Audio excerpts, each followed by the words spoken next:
জন্মের পরে সন্তানের ভালো এবং সঠিক পথের জন্য আল্লাহর কাছে দোয়া করা। সন্তান হয়ে গেছে, দোয়া করেন ওয়াস্তাগফিরু ফি যুররিয়াতি ইন্নী তুবতু ইলাইকা ওয়া ইন্নী মিনাল মুসলিমিন। আল্লাহ সুবহানাহু ওয়া তাআলা বলছেন যে এখানে একটা দোয়া উল্লেখ করেছেন যে আমার জন্য এবং আমার সন্তানদেরকে সৎপথগামী করো, সুপথগামী করো, নিশ্চয়ই আমি তোমার কাছে ফিরে এসেছি এবং নিশ্চয়ই আমি আত্মসমর্পণকারীদের অন্তর্ভুক্ত। মোট কথা সন্তান হয়ে গেছে, এই সন্তানের জন্য সব সময় দোয়া করতে হবে, সন্তান যেন ভালো হয়। কথা হচ্ছে সন্তানের জন্য দোয়া করতে হবে। তারপরে সন্তানের জন্য একটি সুন্দর নাম রাখতে হবে। মানুষ এত জঘন্য জঘন্য নাম রাখে, হ্যাঁ, মানে মুসলমান না হিন্দু এটা নাম শুনে বোঝার উপায় নেই।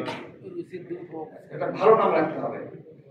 আচ্ছা, 3 নাম্বার, সন্তানের প্রতি দয়া, স্নেহ, মমতা, নম্র ব্যবহার করতে হবে। রাসূল সাল্লাল্লাহু আলাইহি ওয়াসাল্লাম আনাস রাদিয়াল্লাহু আনহু বলছেন রাসূল সাল্লাল্লাহু আলাইহি ওয়াসাল্লামকে মা রাআইতু আহাদান কানা আরহামা বিল ইয়াল বি রাসূল সাল্লাল্লাহু আলাইহি ওয়াসাল্লাম, যে আমি রাসূল সাল্লাল্লাহু আলাইহি ওয়াসাল্লামকে তার চেয়ে কাউকে শিশুদের প্রতি বেশি দয়ালু দেখিনি। সন্তানদের প্রতি, শিশুদের প্রতি তিনি সবচেয়ে বেশি মানে স্নেহশীল, দয়ালু ছিলেন। দয়ালু হতে হবে। আয়েশা রাদিয়াল্লাহু আনহা থেকে বর্ণিত একটা হাদিস, তিনি বলছেন যে কাদিমা নাস মিন আরব, পল্লী নিবাসী গ্রাম্য কিছু মানুষ রাসূলুল্লাহ আসলো, এসে সাহাবীদেরকে বলছে যে তোমরা কি বাচ্চাদের চুমু খাও? তারা বলে হ্যাঁ আমরা চুমু খাই। তারা বলছে আমরা বাচ্চাদেরকে চুমু খাই না। কি বলছে? বাচ্চাদেরকে আমরা চুমু খাই না। ঠিক আছে, নবী সাল্লাল্লাহু আলাইহি ওয়াসাল্লাম বলছেন যে মানে আমি কি করতে পারি, তোমাদের যদি কলব থেকে আল্লাহ রহমতে ছিনাই নেন আমি কি করবো?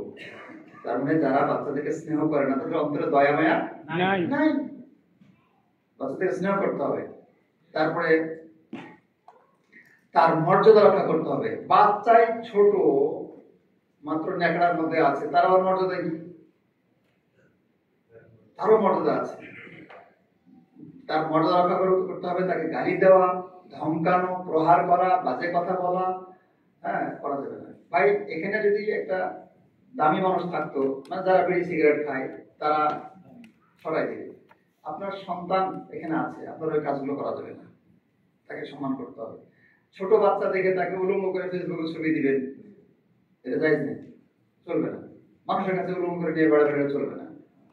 ছোট হয়েছে কি হয়েছে, ও একটা আদম সন্তান, তাকেও সব ইয়ে করতে হবে, ঢেকে রাখতে হবে। সন্তানদেরকে মানে জঘন্য ভাবে মানুষ তাকে এই অমুকের বাচ্চা, তমুকের বাচ্চা, আদর করেও গালি দেয়, রাগ হয়েও গালি দেয়। এটা কেমন বাবা মা? দায়িত্ব জ্ঞানীহীন বাবা মা। তো এগুলো খেয়াল রাখতে হবে। আচ্ছা, তারপরে হলো খেলার ক্ষেত্রে তাদের অধিকার রক্ষা করতে হবে। খেলার অধিকার আছে, এমনকি বাচ্চার সাথে মানে খেলাধুলা করতে হবে। তাদের জন্য, তাদের মানে যে খেলাগুলো তাদের জন্য উপকারী হয়। আবার পাচ্ছি খেতে বসে যায় না, ঠিক আছে? যেগুলো খেলা তাদের উপকারী খেলতে হবে আর কি। আচ্ছা, তারপরে বাচ্চাদেরকে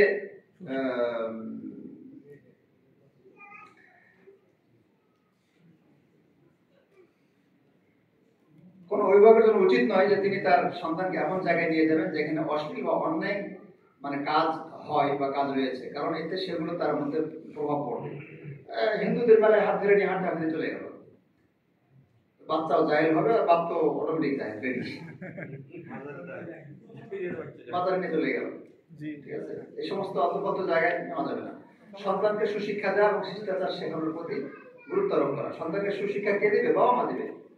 মানে বাচ্চা কথা বলার আগে যেন লা ইলাহা ইল্লাল্লাহ শিখে ফেলে। বাচ্চা আলহামদুলিল্লাহ আমাদের রবি ভাই গেল দান করুক, বাচ্চাগুলোর কাছে রেখে দেখেন কত সুন্দর সুন্দর দোয়া শিখছে। আমাদের বুড়া চুল দাড়ি পেয়ে গেছে, ওগুলো জানেন জানে না। মানে বাবা মা তো, মা তো দুধ খাওয়াতে খাওয়াতে বাচ্চাকে মানে হাফেজ বানাই ফেলতেছে, মাশাআল্লাহ। তো এই জিনিসগুলো খেয়াল রাখতে হবে। আপনি আপনার বাচ্চাকে সূরা ফাতিহা যদি শিখাই দিতে পারেন, এই বাচ্চাটা সারা জীবনে 80-90 বছর যতদিন বয়স পায়, যতবার সূরা ফাতিহা পড়বে সমান সওয়াব আপনার আমলনামায় লেখা হবে।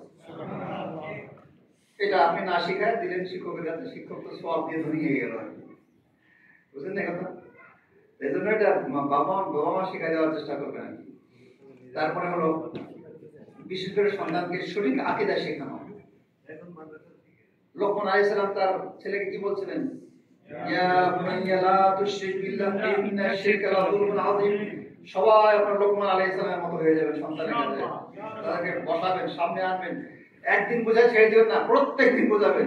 মাস ব্যাপী একটাই আয়াত, একটাই বক্তব্য, একটাই লেকচার প্রত্যেকদিন আলোচনা করবে। বাবা শিরক করবা না, শিরক করবা না, শিরক করবা না, বুঝাই থাকবে নাকি। তারপরে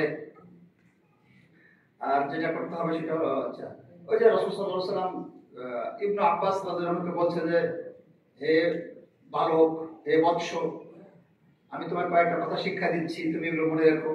তুমি আল্লাহকে হেফাজত করো, আল্লাহ তোমাকে হেফাজত করবেন। তুমি আল্লাহকে হেফাজত করো, আল্লাহ তোমার সামনে পাবে। আর যখন কোনো কিছু চাবে তখন আল্লাহর কাছে চাবে, যখন আল্লাহর কাছে যখন কিছু সাহায্য চাবে আল্লাহর কাছে চাবে, ইত্যাদি ইত্যাদি যে হাদিসটা আছে। তো এই যে জিনিসগুলো শেখানো, এইগুলো শেখানোর মাধ্যমে একটা বাচ্চা তাওহীদ জানবে, আল্লাহর উপর তাওয়াক্কুল করতে শিখবে। এটা শিখবে যে সকল কল্যাণ অকল্যাণের মানে মানে আল্লাহর পক্ষ থেকে হবে এবং হয়ে থাকে, এবং কেবল চাইতে হবে আল্লাহর কাছে। এটা ছোটদের শিখে ফেলবে আর কি। তো এগুলো পিতা আমাদের দায়িত্ব। অনুভব শিশুদেরকে কোরআন শিক্ষা দিতে হবে। ছোটবেলা তাদেরকে দিনের ফরজ কাজসমূহ, হালাল হারাম শিখাতে হবে। তারপরে হ্যাঁ, তাদের এই বিষয়গুলোর উপর তাদের গড়ে তুলতে হবে। যেমন সূরা তাহার মধ্যে আল্লাহ বলছে, ওয়া'মুর আহলাকা বিস-সালাহ ওয়াসতাবির আলাইহা, তাদেরকে সালাত এবং ধৈর্যের সাথে সালাত ধরে থাকা, এর উপর চলার তালিম দিতে হবে। রাসূল সাল্লাল্লাহু আলাইহি ওয়াসাল্লাম বলছেন 7 বছর হয়ে গেছে, নামাজ শিক্ষা দাও। নামাজ শিক্ষা 7 বছর হয়ে গেছে, তো 7 বছরের উপরে যারা আছে তাদেরকে শিক্ষা দিতে হবে। তারপরে হলো ওই যে ঘটনা, হাসান হুসেন রাদিয়াল্লাহু আনহু একদিন নবী সাল্লাল্লাহু আলাইহি ওয়াসাল্লামের বাসা বাড়িতে বা একদিন করলেন, কি করলেন, এই সাদকার খেজুর মুখে দিয়ে দিয়েছে, সাদকার খেজুর মুখে দিয়ে দিয়েছে। তখন নবী সাল্লাল্লাহু আলাইহি ওয়াসাল্লাম যদি বলেন যে, হে হাসান, হে হুসাইন, আমরা হাশিম বংশ, আমাদের তো সাদকার খেজুর খাওয়া যায় নাই, তুমি ফেলে দাও, শুনবে? ওই লেকচার বুঝবে? কিন্তু খাওয়া তো হারাম, এটা খাওয়া তো যাবে না।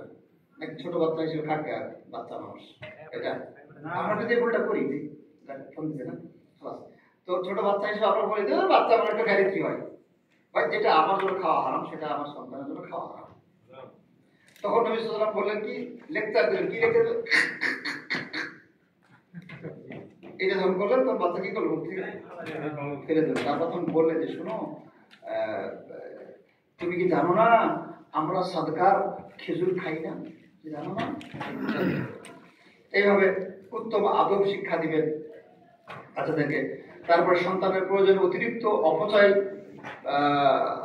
মানে এখন পিতামাতার দায়িত্ব, যে কর্তব্যগুলো যেটা আসতেছিলাম তার মধ্যে একটা, যে সন্তানের প্রয়োজনে পিতামাতা অতিরিক্ত খরচ করবে না, অপচয় করবে না। আচ্ছা, তারপরে তাকে সন্তানকে হুমকি, জীবনের জন্য হুমকি এবং কষ্টদায়ক বিষয় থেকে মানে বিরত রাখার চেষ্টা করবে, বাঁচাবার চেষ্টা করবে। ঠিক আছে, সন্তানকে ভালো জায়গায় সাথে নিয়ে যাবে এবং সৎকর্মশীলদের সাথে মিশাবে বা সম্পর্ক গড়ে তোলার চেষ্টা করবে। হ্যাঁ, খারাপ জায়গায় নিবে না উপরে বলা হয়েছে, এবং বলা হয়েছে ভালো জায়গায় নিতে হবে। এই মর্মে কিছু হাদিস আছে। জাযাকুমুল্লাহু খায়রান। সমাজ ভাইয়েরা,